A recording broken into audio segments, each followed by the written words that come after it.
कमळी मालिकेच्या 1 फेब्रुवारीच्या भागात आपण एक भावनिक आणि तितकाच धक्कादायक वळण पाहणार आहोत. अन्नपूर्णा आजी सध्या प्रचंड दुःखात आहेत. त्यांनी कोणाशीही बोलणे टाळले आहेत.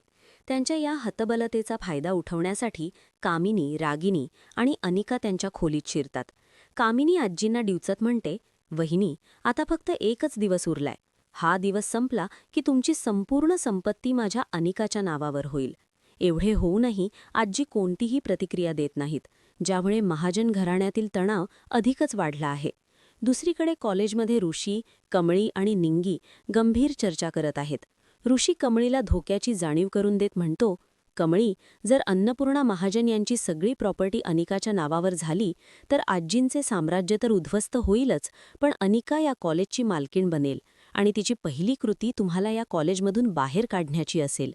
ऋषीचे हे शब्द ऐकून कमळी गंभीर विचारात पडते.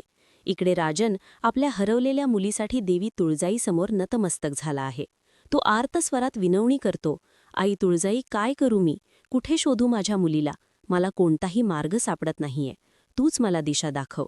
तिथेच असलेले सदानंद, ज्यांना बोलता येत नाही पण कमळीच राजनची खरी मुलगी आहे हे ठाऊक आहे, ते खुणांनी राजनला सत्य सांगण्याचा आटोकाट प्रयत्न करतात.